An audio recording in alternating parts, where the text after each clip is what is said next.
أعوذ بالله من الشيطان الرجيم. بسم الله الرحمن الرحيم. السلام عليكم ورحمة الله وبركاته.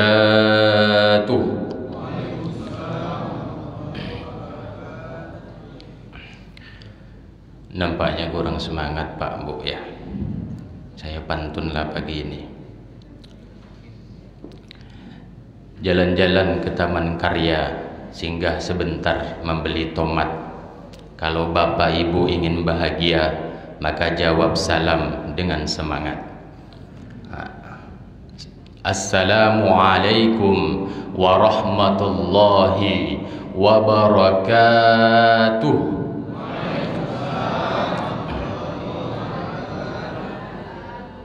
Alhamdulillah, alhamdulillahi rabbil alamin.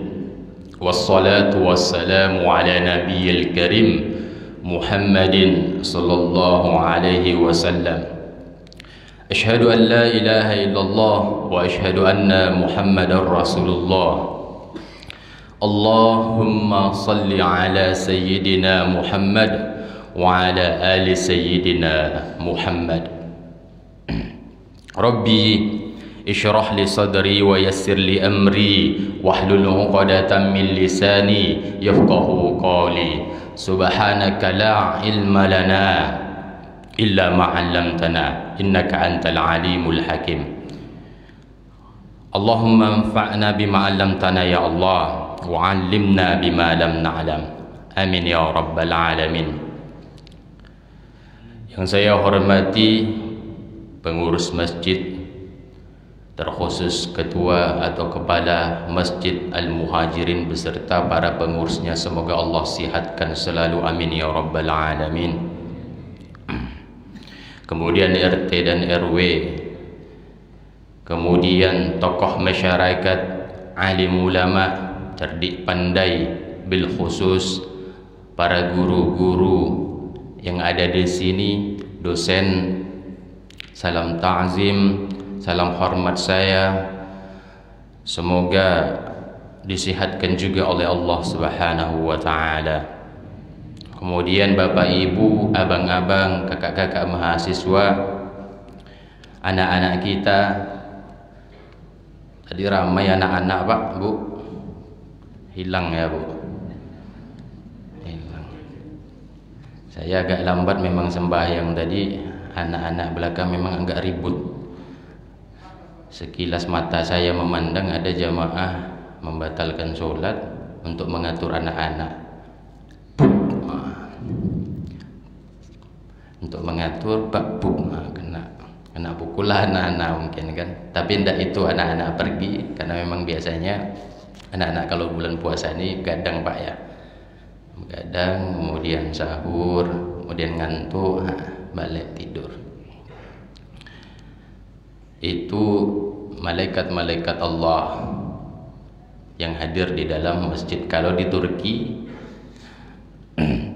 kalau di Turki semisal di jami' di Ankara, salah satu masjid di Ankara, itu imam masjidnya. Kalau di sini berarti jatuhnya Ustadz Al-Mukarram, Ustadz Romi ya, imam kita. Kalau di Turki imamnya selepas sembahyang akan bawa anak-anak itu keliling masjid. Jadi main ular-ularan. Imam besar nih ya bawa anak-anak itu keliling masjid. Karena apa? Karena kata atau pesan Sultan Turki dahulu, celakalah kalau engkau tak mendengar tawa anak-anak di masjid. Celakalah kelak. Karena anak-anak itu tadi yang akan meneruskan kita. Siapa lagi kalau bukan anak-anak? Semoga itu semua menjadikan titipan Allah, menjadikan kita mendekatkan diri kepada Allah Subhanahu wa taala. Kita doakan anak-anak kita soleh solehah, amin. Hafiz hafizah, amin. Dimudahkan belajarnya, dibaguskan nilainya, amin ya rabbal alamin. Bapak Ibu yang Allah muliakan, bersyukur kita kepada Allah Subhanahu wa taala, zat yang tak pernah henti memberi kita nikmat. Cuman kadang kita lalai untuk mengingat Allah Subhanahu wa taala. fala takunu kallazina nasullah fa ansahum anfusahum. Hati-hati di sini Pak, Bu. Fala takunu kalladzina nasullah. Maka jangan jadi orang yang lupa kepada Allah. Ini ada dua kategori. Jangan menjadi orang yang lupa sengaja di sini melupakan Allah. Fa ansahum anfusahum. Kelak nanti Allah akan menjadikan betul-betul lupa. Ini bahaya di sini, Bu. Kalau kita memang di awal tak sengaja melalaikan panggilan Allah, melalaikan azan, melalaikan solat, itu na'udzu billah. Fala takunu kalladzina nasullah. Jangan jadi hamba-hamba yang tak pandai mengingat Allah. Kalau kita di sini Masjid Al-Muhajirin selalu diingatkan, Masya Allah, luar biasa berkah. Kita punya muazin bagus, kita maunya muazin bagus. Karena di beberapa tempat tuh Pak, kalau sholat subuh ada yang muazin tuh di kalimat yang as-salatu tuh panjang dibuatnya Pak. Kalau sini pendek kan, as-salatu khairum minan naum, pendek dia. Sama seperti di Mekah, Madinah. Nah, Bapak Ibu yang pernah haji kan seperti itu.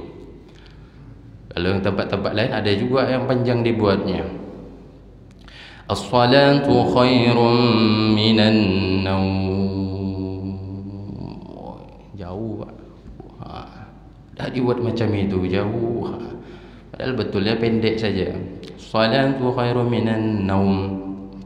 Kalau yang jauh tadi bahaya. Tidur lagi nanti. Naum. Tak selimut. Kalau yang pendek tadi, salatu khairum minan naum, antara selimut tak jadi sembahyang. Makanya ada pasal satu makcik tanya ustaz, Ustaz, ini Masjidil Haram tak faham azan kah? Harokat fathah jumpah waw sukun tanwin kena lunak Ustaz. Lunak lembut lin panjang Ustaz. Bisa 4 harokat, 6 harokat. Bila Masjidil Haram tak ada harokat Ustaz. Itulah ada yang kita pelajari secara tersurat, ada pula yang tak kita ketahui secara tersirat. Makanya Masjid Muhajirin pun mengadakan tahsin. Bagus, Masya Allah, tahsin berjalan. Betul Pak Pengurus, berjalan ya. Tahsin Quran di Masjid Muhajirin, Masya Allah.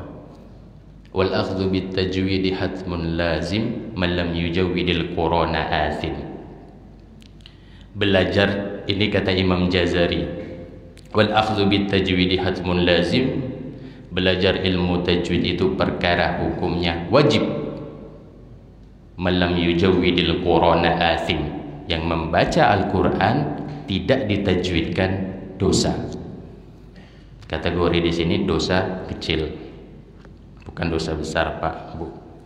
Cuman ini dalil yang betul-betul memang kita harus pegang untuk belajar tajwid atau tahsin Quran.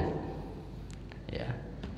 Malam yujawidil Qur'ana azim li'annahu bil ilahu anzala wa hakaza minhu ilaina wasala wa huwa yaidun halyatut tilawati wa zinatul ada'i wal qiraati wa huwa ita'ul hurufu haqqaha.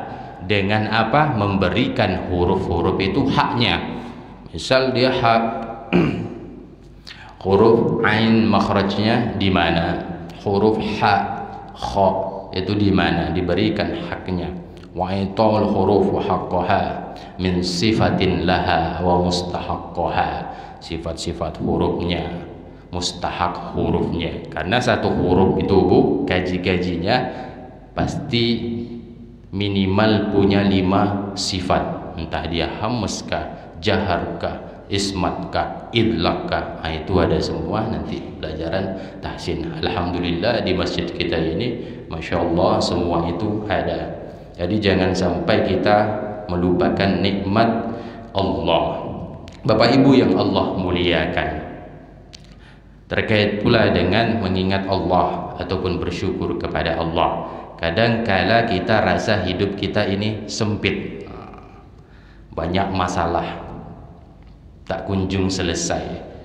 Masalah di rumah anak-anak kita suruh sembahyang mengaji, tak mau dengan sendirinya, harus dengan keras. Kalau bapak-bapak menyerah mengingatkan anak-anak, ibu-ibu yang tak pernah menyerah mengingat anak-anak, karena ibu-ibu fitrahnya memang kalau dalam penelitian ibu-ibu itu dalam sehari bisa mengucapkan kata 25 sampai 26 ribu kata. Kalau laki-laki cuma 5.000 sampai 6.000, Bu. Maka jangan heran Pak kalau di rumah tuh, Masya Allah, nikmati saja. 25.000 kata, hop, sudah. Lebih tak Ustaz? Ya lebih pasti. Bisa 2 hari 2 malam tuh 30.000 kata. Tapi tidak itu. Apa hikmahnya wanita memiliki kemampuan seperti itu? Kalau laki-laki mengingatkan sekali, nak jangan main situ, nanti jatuh. Sekali, paling diingatkan sekali lagi, nak jangan main situ, nanti jatuh. Tiba jatuh anaknya, itulah bapak dah bilang jatuh-jatuh kan. Kalau ibu-ibu enggak, dia akan ingatkan selalu sampai anak itu diambil. Itu perbedaan ibu-ibu dan bapak-bapak, semua ada hikmahnya. Kadangkala kita merasa sempit, anak susah diatur, rezeki tak lancar, kalaupun lancar merasa tak tenang. Wa man a'rada an dzikri fa inna lahu ma'isyatan dhanka. Siapa yang meninggalkan zikir atau meninggalkan mengingat atasku, fa inna lahu ma'isyatan dhanka. Sungguh aku tetapkan baginya kehidupan dongka. Kalau kata mufassirin, dongka ini doyik, sempit. Sempit.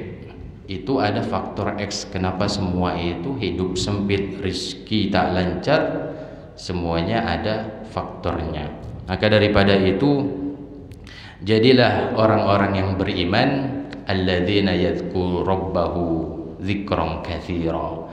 Jadilah seorang hamba yang selalu berzikir kepada Allah dengan zikir yang banyak.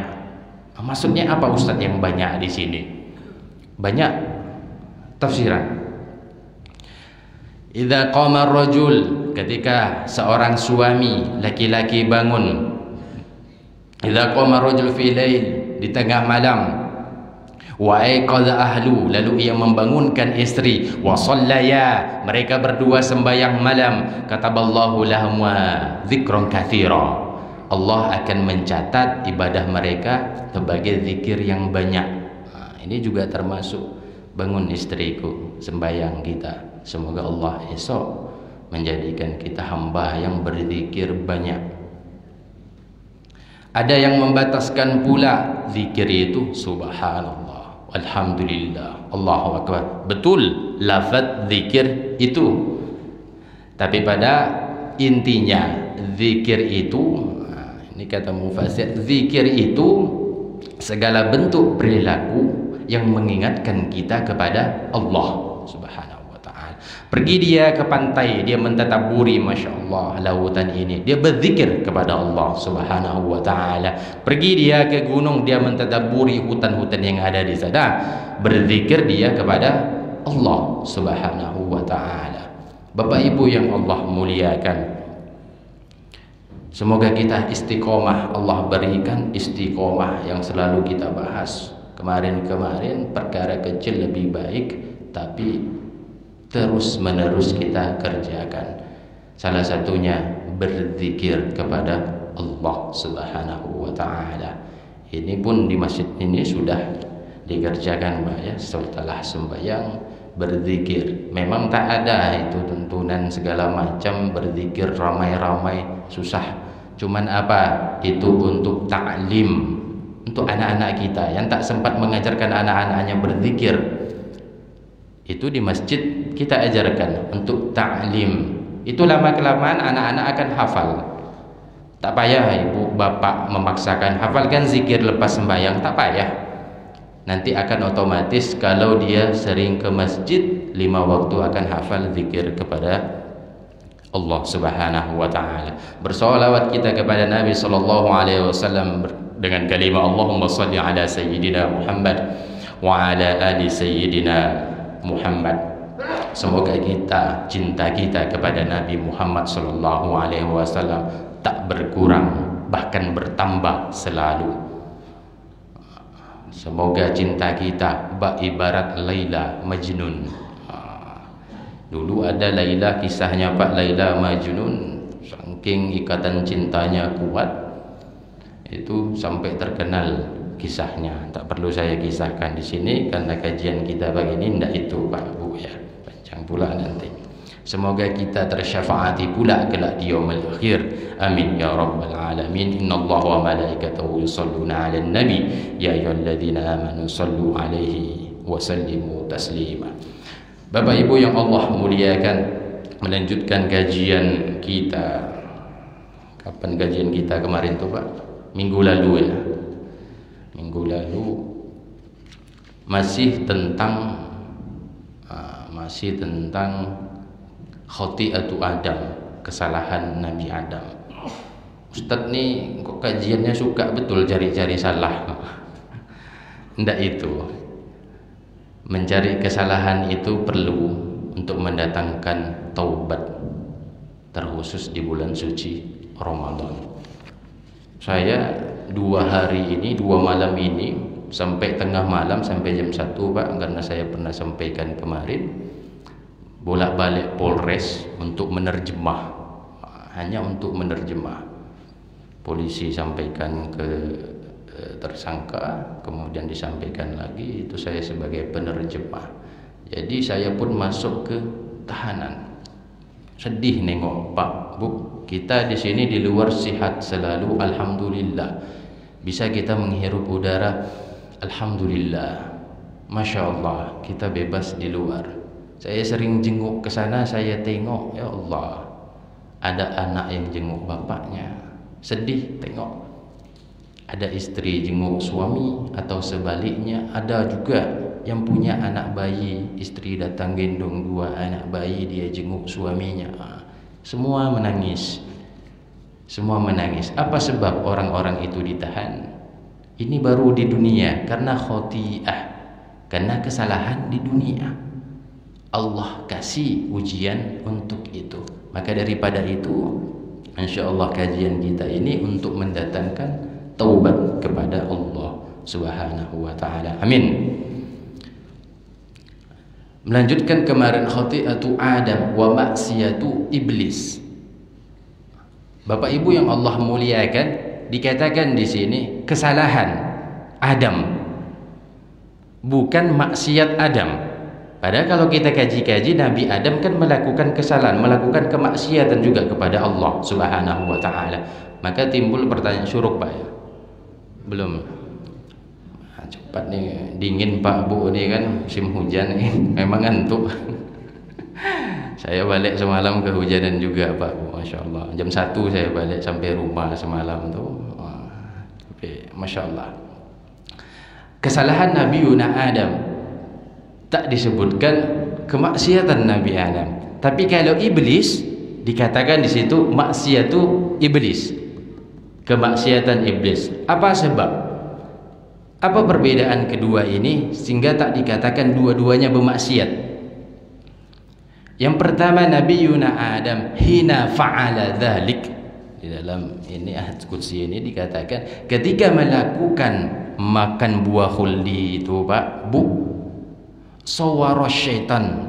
Jadi syaitan itu mempercantik keburukan tadi seolah-olah itu baik. Jadi ketika Nabi Adam mengerjakan itu, Nabi Adam tidak membayangkan dia mengerjakan kemaksiatan, dia membayangkan mengerjakan kebaikan. Faham Pak Bu kan?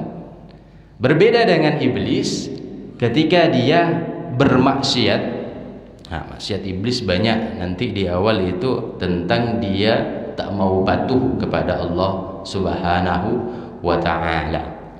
Inilah yang pertama perbedaannya Pak Bu. Maka kami katakan di sini kesalahan Nabi Adam dan kemaksiatan iblis. Satu salah, satu bermaksiat. Jadi beda tuh Pak. Maka kerja setan itu yang jelek-jelek, yang buruk-buruk, dia akan zayin, menghiasi Jadi tertipu kita seolah-olah itu baik, seolah-olah itu cantik. Jadi kalau kita mengerjakannya karena kita tak tahu itu suatu kemaksiatan, itu kesalahan. Tapi kalau ada yang mengerjakan sudah tahu itu maksiat, dikerjakannya pula, adalah tuh, itu kemaksiatan. Dah tahu siang hari di bulan puasa tak boleh minum, tak boleh makan, itu jelas.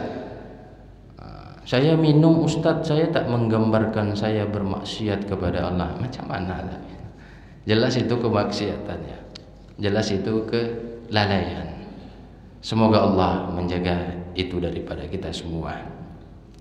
Kemudian Bapak Ibu yang Allah muliakan, Allah kata, ini kita lanjut ke kemaksiatan iblis. Wahai iblis, hai iblis, iblis, kenapa engkau tak sujud kepadaku? Ma mana'aka an tasjuda? Apa sebab engkau tak mau sujud? Karena waktu penciptaan Nabi Adam semua hadir, malaika hadir, iblis hadir, jin hadir, disuruh untuk apa? Diperintahkan oleh Allah untuk apa? Untuk sujud kepada Nabi Adam. Tapi bukan sujud penghambaan, karena sujud penghambaan itu hanya kepada Allah Subhanahu wa taala.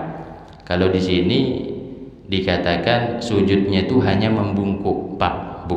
Bukan sujud yang meletakkan kening di atas lantai.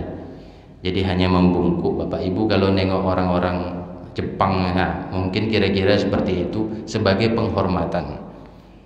Bid'ah Ustaz, macam mana lagi gaji-gajinya kan panjang bid'ah. Tak, kalau kita niatkan untuk penghormatan, tak apa. Untuk penghormatan, bukan untuk penghambaan. Beda Pak, Bu. Ya, di sini dikatakan juga itu bukan sujud yang betul-betul macam kita lakukan di sholat kita. Bapak Ibu yang Allah muliakan, laisal birru an tuwallu wujuhakum qibalal masyriq wal maghribi. Ketika Allah Subhanahu wa taala perintahkan untuk sujud, semua sujud illa iblis, kecuali iblis tak mau sujud, tak mau memberi penghormatan kepada Nabi Adam. Padahal di sini esensi pentingnya Bapak Ibu yang Allah muliakan, bukan sujudnya yang diminta Allah Subhanahu wa taala. Tapi inti esensi daripada ini adalah perintah Allah Subhanahu wa taala. Tidak ada urusan Allah Subhanahu wa taala itu mau kiblat Ka'bah itu di Madinah, di Indonesia, mau di Al-Quds Palestina. Tidak ada urusan Allah Subhanahu wa taala. Intinya apa? Perintah Allah Subhanahu wa taala itu kita kerjakan. Maupun Ka'bah itu tidak di Mekah. Ini inti keimanan, Pak, kunci keimanan. Kita menjalankan perintah Allah Subhanahu wa taala. Allah bilang menghadap kamu sholat ke Indonesia. Intinya perintahnya Allah Subhanahu wa taala yang kita jalankan. Tidak ada urusan itu mau dimanapun kita menghadap. Tapi disinilah iblis terpeleset. Dia sombong tak mau sujud dengan berbagai alasannya.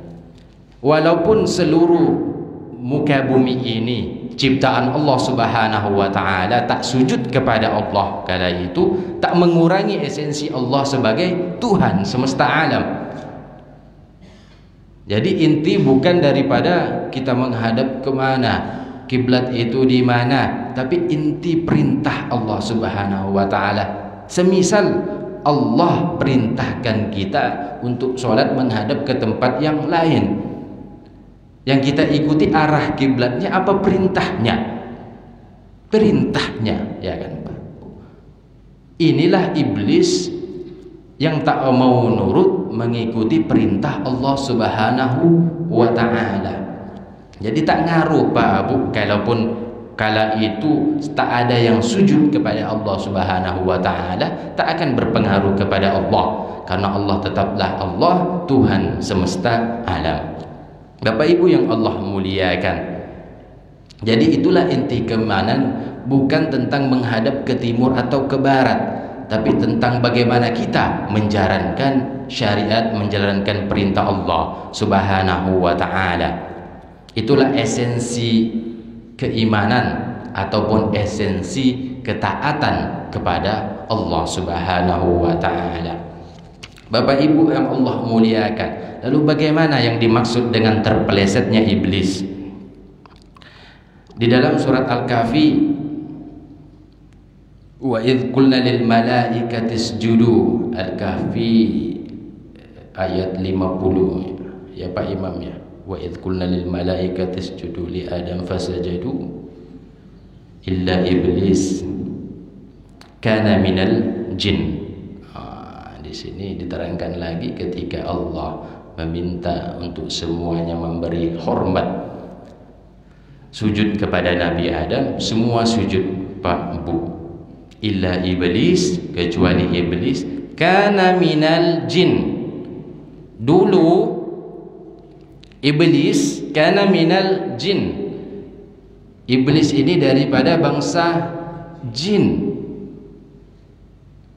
Fafasaqa, tapi fasik, fafasaqa lawan dari kata fasik ta'ah.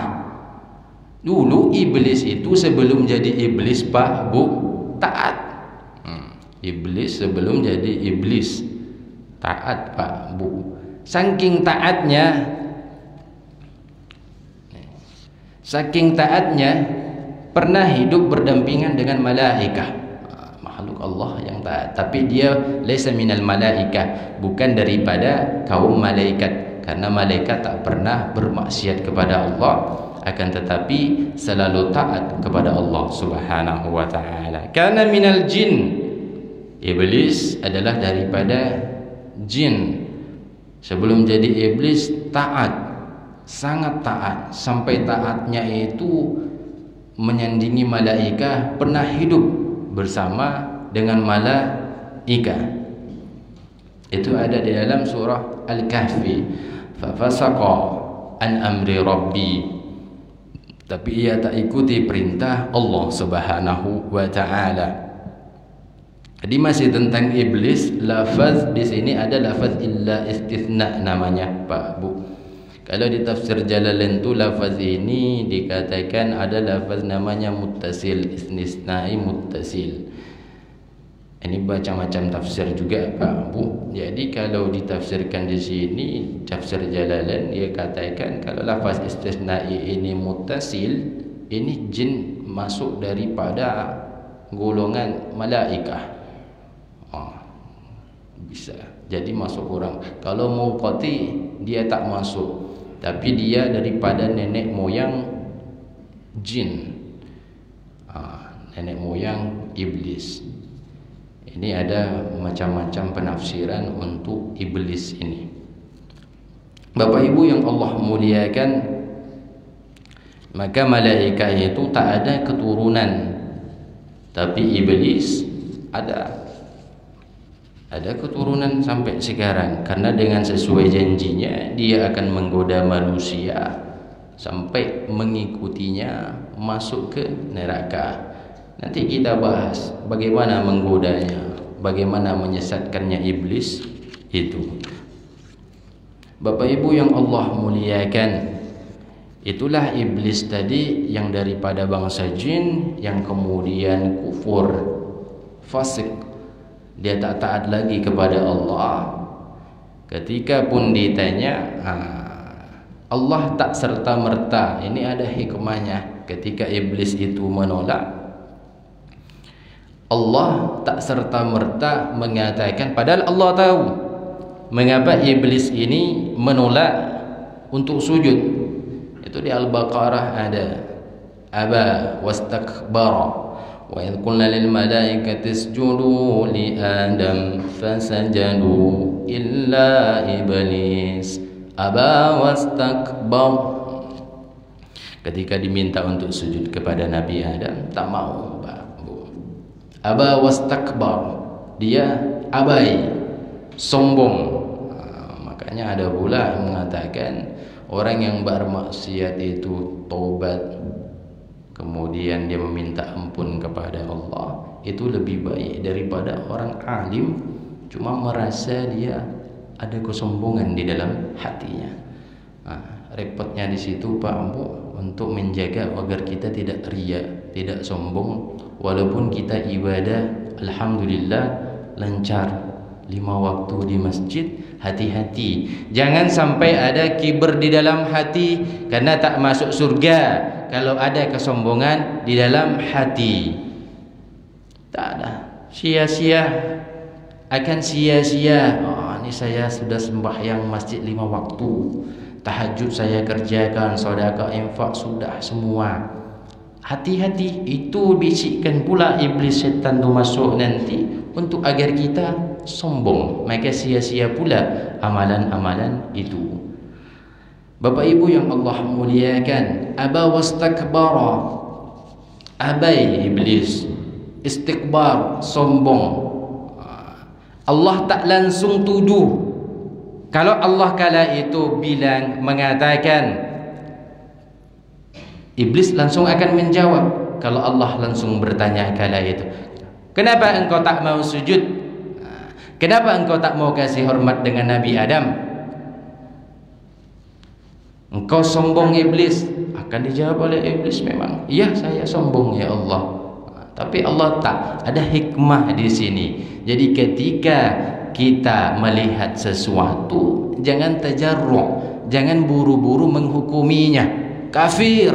Wah, ini bahaya Pak Bu. Ketika mengatakan kafir, kafir kata ini akan mencari untuk siapa. Ketika di dunia tak jumpa, di akhirat nanti tak jumpa, dia akan kembali kepada yang mengatakannya. Itu bahaya. Maka jangan terburu-buru untuk menghukumi sesuatu. Di sini ada hikmah. Kenapa Allah tak? Allah tahu isi semua daripada makhluknya. Betul kan Pak? Betul Bu? Semua Allah tahu. Tapi Allah tak serta-merta sombong segala macam, tak. Ada dialog di sini. Ada dialog. Ketika iblis ditanya, kenapa engkau tak mau sujud? Iblis katakan, ana khairum minhu. Bapak Ibu pasti hafal ayat ini. Ana khairum minhu. Aku lebih baik daripada Adam. Khalaqtani min nar. Engkau ciptakan aku daripada api, dan engkau ciptakan Adam daripada tanah. Ada sombong di sini. Konsekuensinya takkan yang di atas itu menghormat kepada yang lebih bawah. Itu yang dirasa iblis.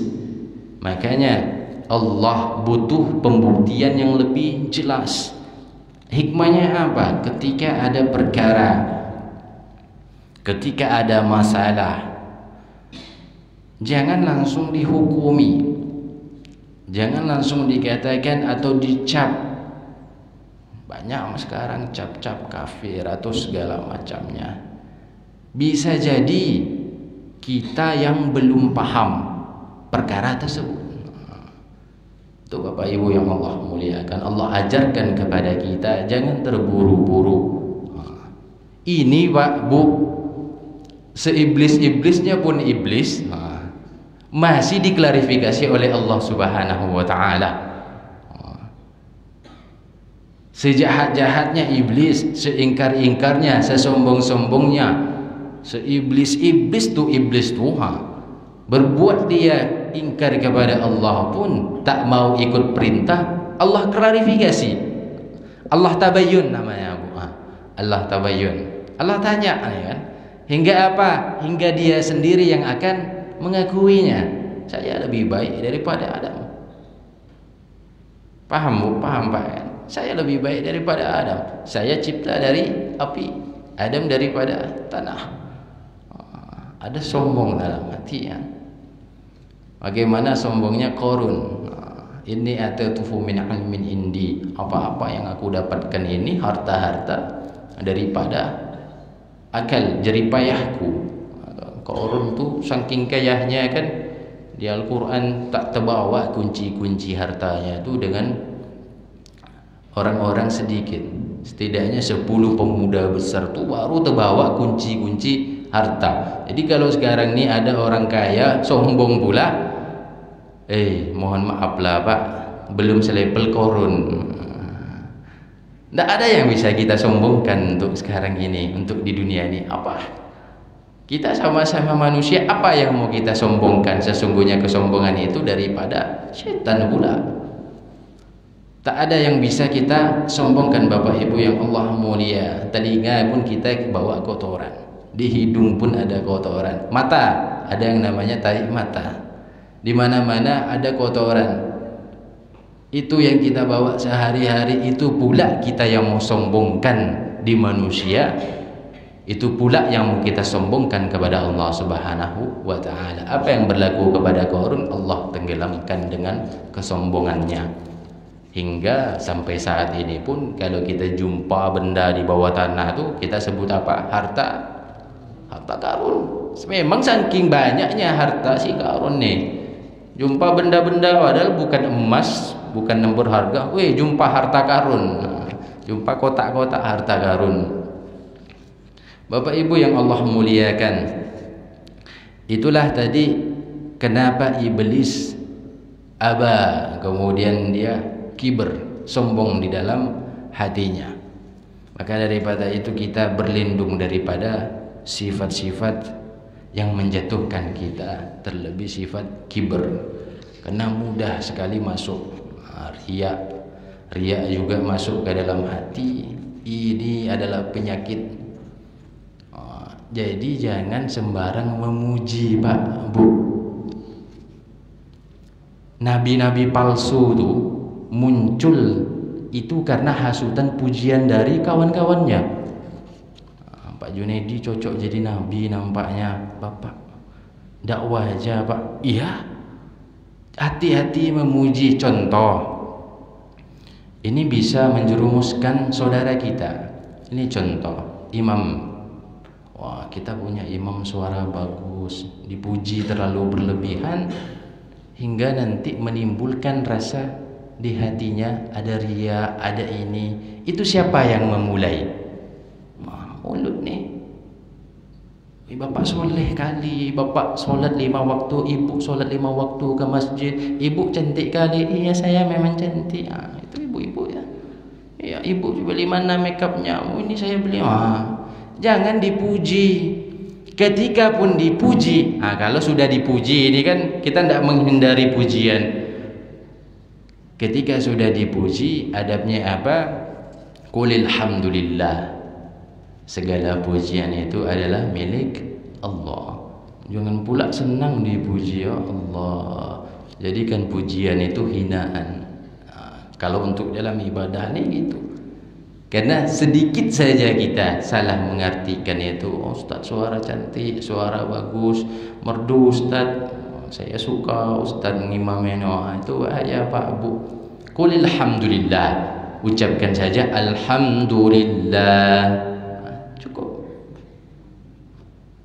Mirza Ghulam Ahmad bukan dia yang ingin menjadi nabi, tapi kawan-kawan di sekitarnya cocok nampaknya jadi nabi. Pak Jun jadi nabi, Pak Jun. Kan tak cuma namanya tak ini Pak ya, Nabi Junaidi. Waduh. Nabi Mirza Ghulam Ahmad. Masih ada Ahmadnya gitu. Awak ikut Nabi siapa? Nabi Junaidi. Dari Jawa sana berarti. Nak saya bergurau aja Pak. Tapi kalau Bapak mau pun tidak apa-apa. Silakan tangkap polisi pun saya jenguk nanti di Polres. Bapak Ibu yang Allah muliakan, qala iblis li rabbih, berkata iblis untuk Tuhannya. Qala Rasulullah sallallahu alaihi wasallam, Rasulullah sallallahu alaihi wasallam bersabda, qala iblis li rabbih, ya Rabb ahbata Adam wa qad alimta annahu sayakunu kitabun wa rusul fama kitabuhum wa rasuluhum. Iblis bertanya tadi, kitabnya Adam itu apa? Rasulnya Adam itu siapa? Apa maksudnya? Apa kitabnya? Apa rasulnya? Qala Rabbul Izzah, Allah berkata rusuluhum malaika. Ya, untuk Nabi Adam rusuluhum malaika, utusan-utusan Nabi Adam ini adalah al-malaika wan nabiyun, dan para nabi. Wa kutubuhumut Taurah, dan kitab-kitabnya nanti ini adalah Taurah, wal Injil, dan Injil, wa Zabur, dan Zabur, wal Furqan. Furqan itu nama lain daripada Al-Qur'an. Sebelum masa ini banyak nama-nama selain daripada Al-Quran. Di sini disebutkan Al-Furqan berarti Al-Quran. Qala, iblis bertanya lagi. Nah, ini kitab-kitab dan rasul-rasul untuk Nabi Adam dan setelahnya. Iblis bertanya kepada Allah, "Fama kitabi?" Lalu apa kitabku? Pedomanku, kata iblis. Allah katakan, kitabukal washmu. Kitabmu adalah lukisan, washmu itu, atau tato. Kitabukal washmu, lukisan atau tato. Makanya memang ada hadis kalau ada gambar-gambar di rumah, tapi di sini kalau gambar itu ditujukan untuk disembah, itu yang tak boleh. Tapi kalau hanya untuk pajangan, silakan, tak apa-apa. Jangan pula meletak leluhurnya di situ kemudian disembah, itu yang haram. Kalau hanya meletak sebagai pengingat, mak bapak saya dulu banyak jasa, tak disembah, tak masalah. Tapi sewajarnya saja, jangan pula patung-patung yang mengundang-undang, tak bagus, tak elok juga. Allah katakan kitabukal washmu, ya, kitabmu lukisan.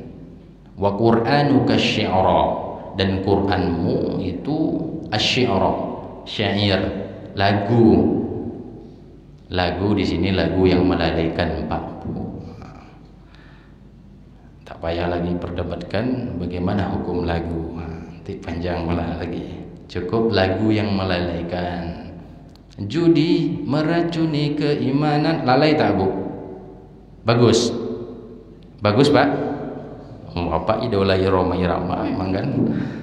Oh, bagus. Memang bagus isi syairnya, judi meracuni keimanan. Nah, itu contoh yang syair yang bisa diterima. Nah, sekarang kan banyak.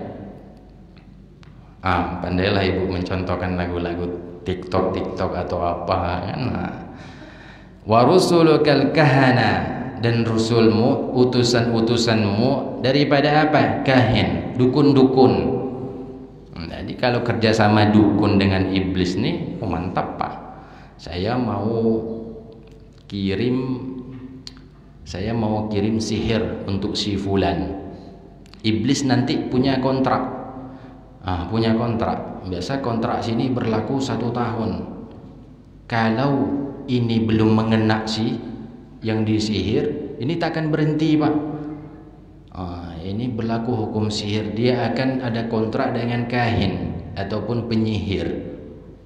Kalau di Arab sana, Pak, Bu, mobil khusus Mesir tuh sihirnya kuat-kuat, Pak, Bu.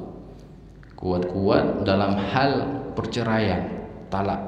Sana marak yang cerai karena sihir. Jadi jangan heran, Pak, Bu, kalau ziarah ke Mesir tuh tengok-tengok ada kuburan-kuburan. Wali-wali pun dijadikan tempat syirik. Diletaknya situ foto-foto. Itu bagian daripada sihir, syirik. Kalau Indonesia ini belum ada apa-apa untuk sihir. Tapi kalau di sana memang dari zaman Nabi Musa sudah ada sihir. Maka dulu saya pernah ruqyah tuh, Pak, Bu. Karena sudah kontrak dengan jin nih, dengan iblis nih, terkenalah pasien nih. Kasihan, Pak, bertahun-tahun lumpuh. Ketika diruqyah, dari pagi sampai isya, jinnya tak habis-habis. Karena sudah bersarang nih. Sudah bersarang. Itu untuk menggerakkan manusia butuh beratus sampai beribu jin, Pak, Bu.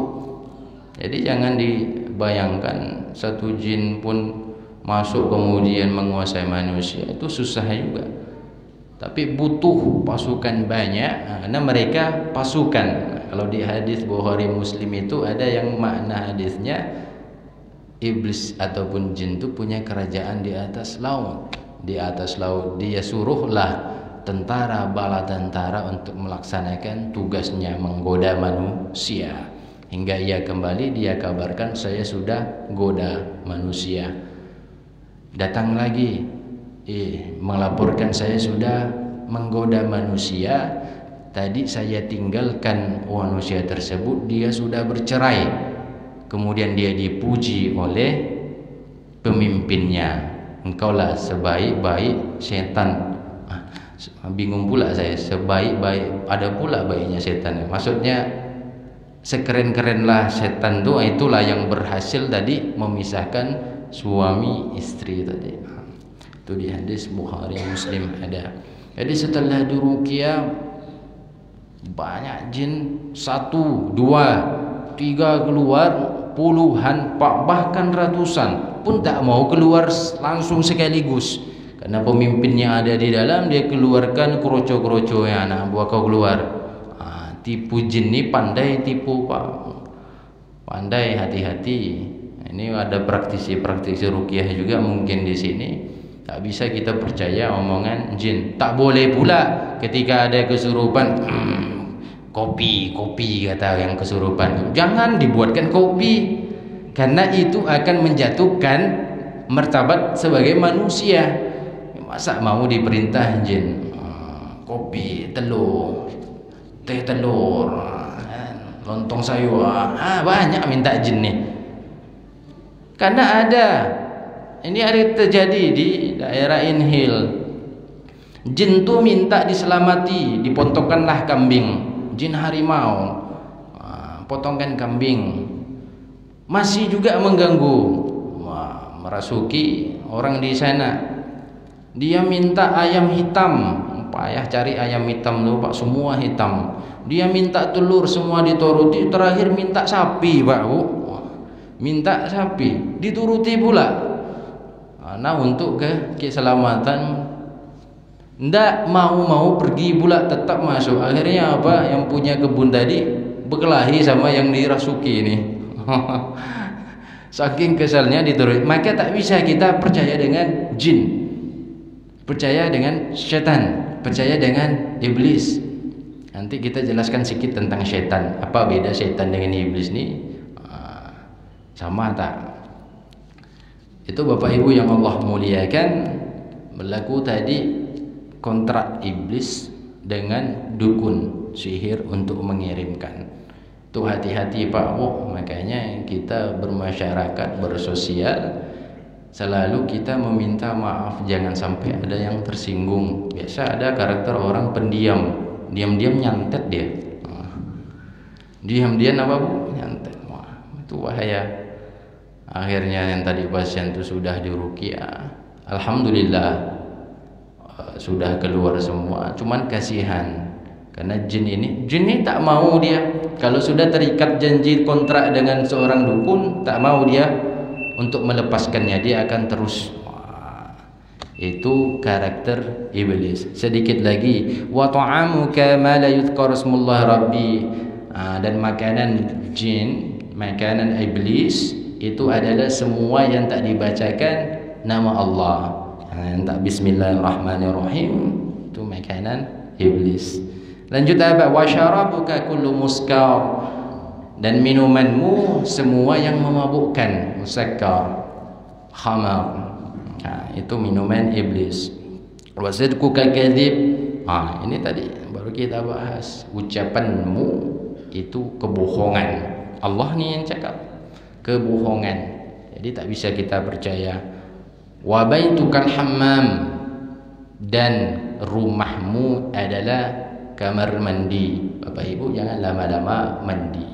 Kalau kamar mandi jangan berlama-lama, itu tempat iblis. Bapak Ibu yang Allah muliakan, yang terakhir, wa masjidukal aswaq. Lalu di mana tempat masjid saya? Kata iblis, tanya kepada Allah, masjidmu aswaq, itu di pasar. Di pasar, karena rawannya pasar nih, ibu-ibu pasti paham. Disitulah cikal bakal aib tetangga akan terungkap. Pasar itu banyak, di situ berkeliaran jin-jin. Soal ma huwa syaitan. Terakhir, karena tadi kita mau bahas sedikit, maaf ya semenit Pak ya. Ma huwa syaitan? Lalu syaitan itu apa? Dikatakan di sini syaitan itu adalah sifat, bukan makhluk nih, sifat. Maka syaitan itu ada daripada ins wal jin. Daripada manusia itu ada syaitan, daripada jin itu ada setan. Bukti kalau manusia itu ada setannya, ini kalau marah setan kau. Setan. Ini tidak nunjuk Pak Jun, nunjuk tiang. Itu adalah sifat wasofah untuk setan. Jadi jangan nanti berpikir setan ini makhluk saja. Tak. Itu adalah sifat. Dari manusia ada, dari jin ada. Setan sudah dibelenggu, iblis dibelenggu di bulan suci Ramadan. Ada yang tak dibelenggu. Setan daripada apa? Manusia. Saya di Taman Karya itu Pak, saya tengok anak-anak SMP siang jam 11 merokok, minum, makan di warung itu ada di Taman Karya. Pakai seragam, merokok, makan jam 11 siang. Sedap juga saya bilang. Minum es, na'udzubillah. Macam mana? Kok bisa tengah hari di tempat umum? Itu yang perlu kita kaji-kaji, yang perlu kita perhatikan. Itu contoh daripada setan kalangan manusia. Semua itu kita berlindung daripadanya. Bapak Ibu yang Allah muliakan, itulah sedikit yang baru bisa kita bahas. Rupanya banyak tadi melebar kemana-mana Pak. Kita nggak fokus ngaji, tapi sudah masuk ke pembahasan inti daripada semua pagi ini. Semoga Bapak Ibu disihatkan selalu, Allah lapangkan rezekinya, Allah banyakkan rezekinya, Allah gembira ceriakan hidupnya, Allah kemudian lindungi, Allah kasih sihat. Amin ya rabbal alamin. Segala salah khilaf itu datang dari saya pribadi. Saya memohon maaf jika ada tutur kata yang tak patut, yang tak sesuai dengan Bapak Ibu. Saya memohon maaf atas itu. Segala kebenaran datang daripada Allah Subhanahu wa taala. Wassalamualaikum warahmatullahi wabarakatuh.